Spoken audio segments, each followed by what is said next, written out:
আজ আর কোনো দুঃখ নেই, কারণ আমি মেনে নিয়েছি আমার কপালে কোনো সুখ নেই। বিশ্বাস যতবার করেছি ততবার কেউ না কেউ ঠকিয়ে চলে গেছে। আমি প্রয়োজনে সীমাবদ্ধ, কারোর প্রিয় হয়ে ওঠার সামর্থ্য আমার নেই। আমার ভিতরের কষ্টগুলো লুকাতে আমার একটা মিথ্যা হাসি যথেষ্ট, কারণ কেউ কখনোই আমাকে বুঝতে চাইবে না। যাকে মন থেকে অনেকটা আপন ভাবা হয় তার অবহেলা সহ্য করা সত্যি খুব কষ্টকর। জীবনটা বড় অদ্ভুত, কেউ আসে কেউ যায়, কেউ থাকে জীবনের পুরো অধ্যায়, আবার কেউ থাকে স্মৃতির পাতায়। হয়তো পরিস্থিতি এই মুখটা থেকে হাসিটা কেড়ে নিয়েছে, নয়তো একটা সময় ছিল কাঁদতে থাকা মানুষগুলোকেও হাসাইতে হাসাইতে পাগল করে ফেলেছি।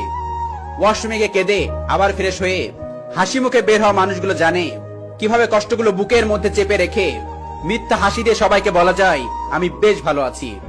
অবহেলার সম্পর্ক ত্যাগ করা উচিত, হোক সেটা ভালোবাসা কিংবা বন্ধুত্ব। আমি সেই গল্পের বই যা সবাই পড়তে পারে, কিন্তু অর্থ বোঝার ক্ষমতা কারোর নেই।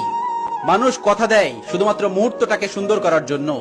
টাকায় ভরা হাতটা চেয়ে বিশ্বাসে ভরা হাতটা অনেক দামি। এই সময়ে পুরনো সম্পর্কগুলো ভেঙে যায় নতুন কেউ এলে।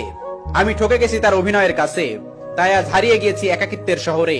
চেহারাটারে নষ্ট করে ফেলেছি রাতে না ঘুমিয়ে, আর মনটারে শেষ করে ফেলেছি কাছের মানুষগুলোকে বোঝাতে না পেরে। অবশেষে যার ভুলে যাওয়ার কথা নয়, সেও আজ আমার ভুলে গিয়ে বেশ ভালো আছে। এত অহংকার দেখিয়ে লাভ কি? কবরস্থানে গিয়ে দেখো না কত অহংকার মাটিতে মিশে গেছে। দুনিয়াতে যার টাকা আছে সেই দুনিয়ার রাজা। কিছু মানুষ পূর্ণতা দেখিয়ে শূন্যতা উপহার দিয়ে চলে যায়।